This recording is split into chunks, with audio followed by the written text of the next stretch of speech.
You're standing at the mouth of a tunnel. It runs underneath an Amish farmhouse in Holmes County, Ohio. No wires, no compressor, no thermostat.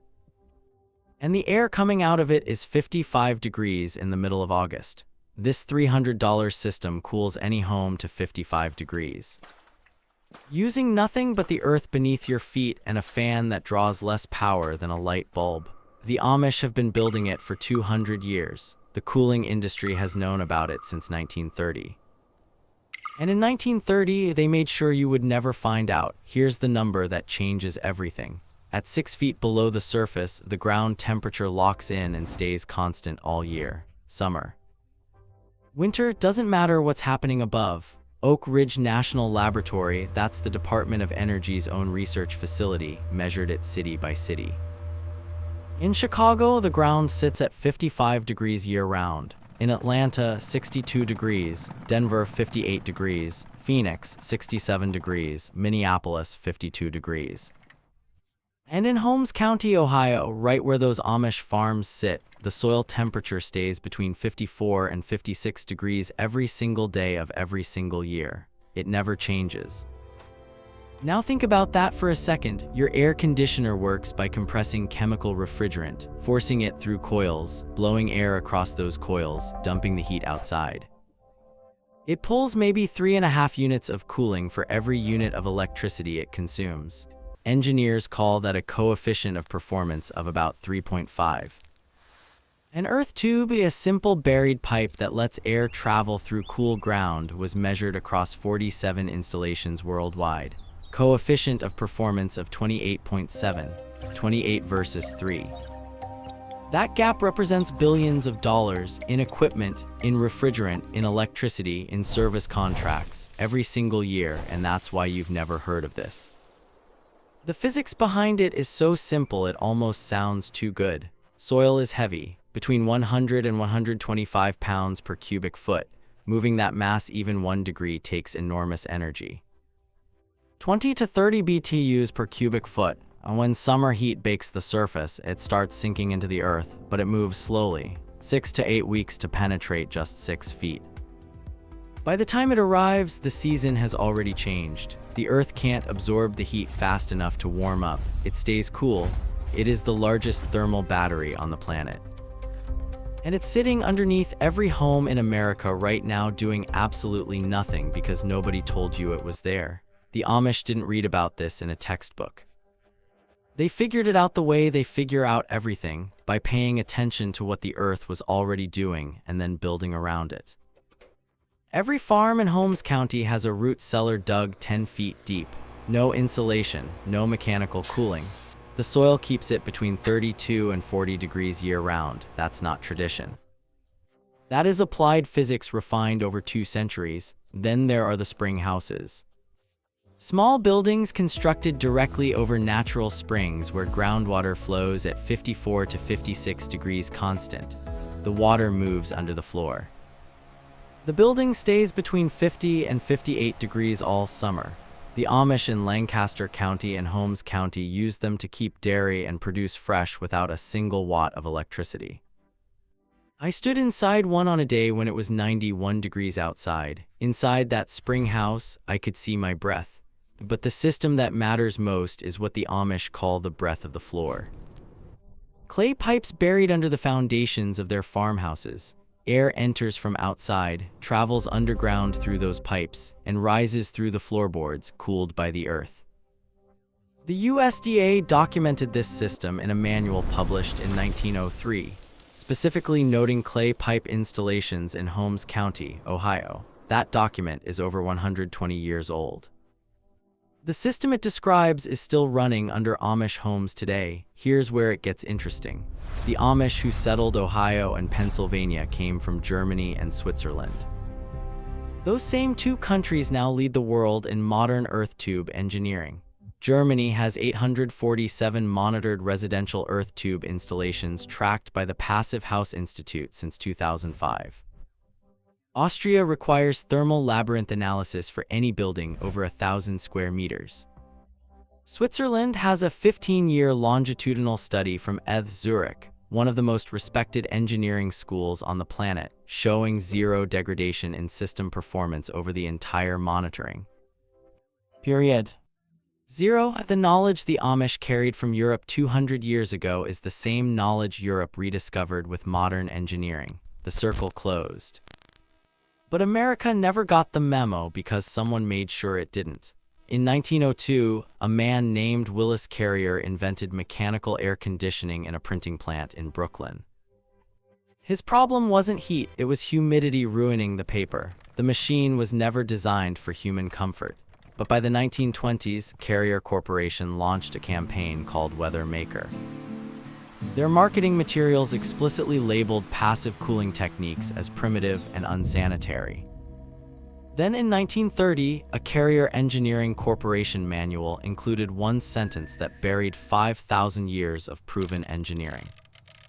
It read, "Earth contact cooling is suitable only for cellars and food storage." One line, one corporate manual, and an entire field of knowledge disappeared from American construction.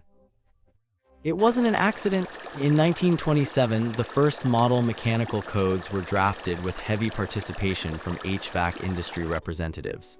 Passive alternatives weren't banned. They simply didn't exist in the document. The people writing the rules were the same people selling compressors.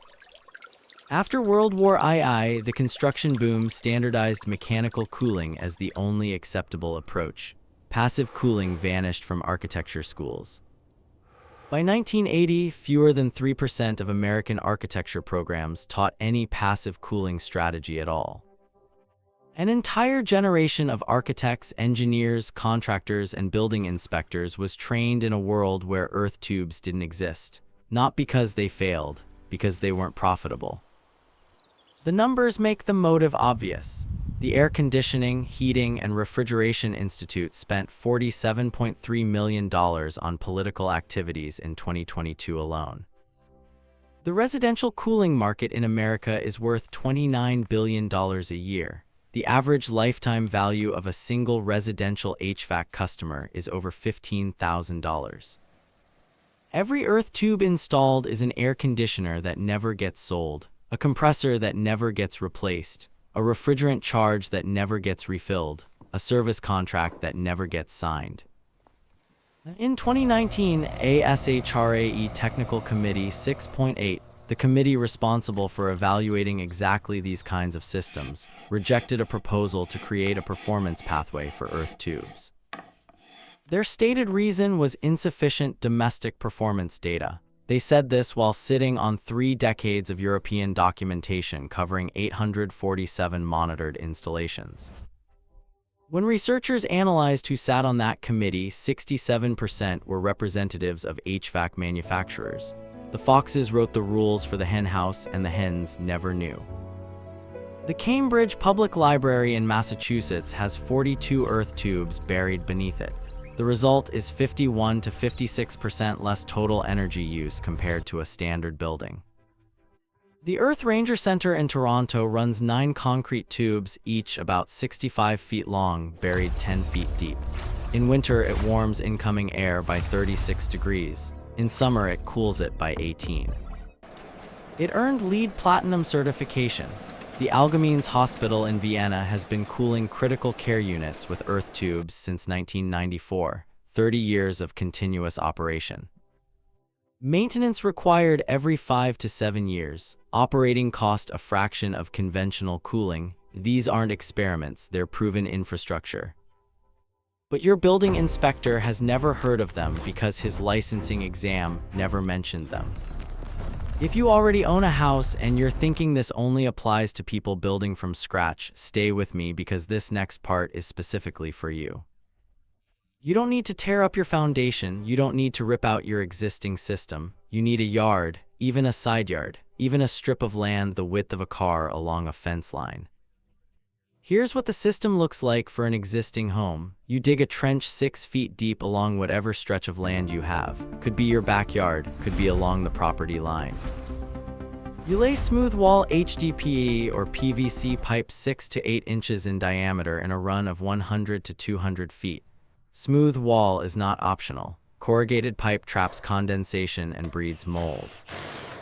You lay the pipe on a bed of sand for maximum thermal contact. You slope it at a 2% grade toward a drain point so any moisture that condenses inside flows out and never pools.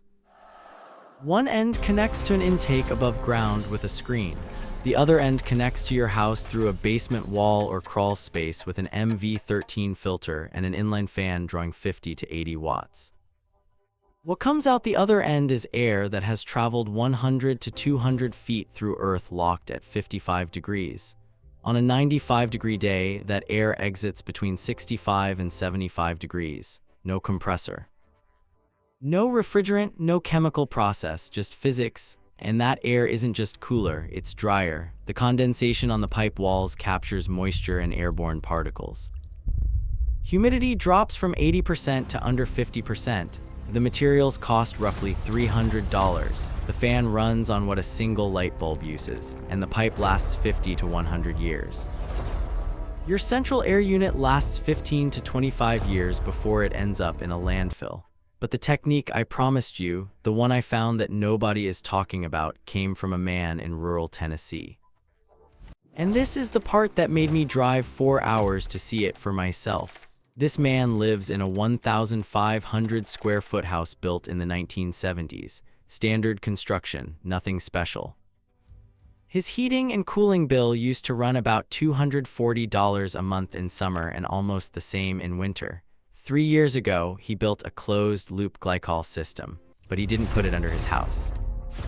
He put it under his workshop. His workshop sits 12 feet from his back door. He trenched a 6-foot deep loop under the workshop floor, ran the glycol lines through the wall of his house, and connected them to a simple fan coil unit he bought online for $80. In summer, the system pulls heat out of his house and dumps it into 55-degree Earth. In winter, it pulls 55-degree warmth from the Earth and pushes it in. One system, 2 functions, 12 months of comfort. His heating and cooling bill since installation, $0. He called it 2 for the price of 1. The system cost him under $400 in materials. He dug the trench himself over 2 weekends. The glycol loop uses a small circulator pump drawing 40 watts. The fan coil unit sits in a closet. No ductwork modification. No permits required because it's a plumbing loop, not an HVAC system. And here's the detail that matters. He didn't touch his existing furnace or air conditioner. They're still there, still connected. He just never turns them on. If his Earth loop ever needed maintenance, he could switch back in 5 minutes. There's no risk, there's no commitment. There's just a man who stopped paying $240 a month because he understood what the dirt under his workshop was already doing for free. That's the knowledge that existed for 5,000 years. The Persians built ice houses in the desert. The Romans engineered cooling channels under their villas. The Koreans ran air passages under floors for 3,000 years. Native Americans in the Southwest built semi-underground homes for 8 millennia. Every civilization that mastered extreme climate arrived at the same answer independently. The Earth stores temperature. The pipe is just the path the Amish never forgot. They carried it from Switzerland and Germany to Pennsylvania and Ohio 200 years ago and kept building it because it worked and because they never needed anyone's permission to do what made sense.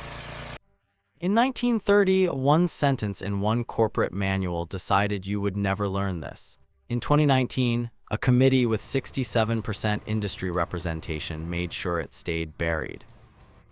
In 2021, Florida officials blocked it from the building code to protect an industry worth $29 billion a year. But the ground beneath your house doesn't care about committees or codes or quarterly earnings. It sits at 55 degrees. It has always sat at 55 degrees. And it will sit at 55 degrees long after every air conditioner ever built has rusted into nothing. The Amish didn't lose this knowledge, you were just never given it. Now you have it. Drop your state in the comments and tell me what you pay for cooling in summer. And tell me if you have any land around your house, even a front yard, even a fence line, because this system fits in a strip the width of a car. If your grandfather ever had a spring house or a root cellar that kept food cold without electricity, I want to hear about that, because that knowledge and this system are the same physics. They just gave it a different name so you'd think it was complicated. It's not complicated. The Earth has been doing this for 2,400 years without a single moving part.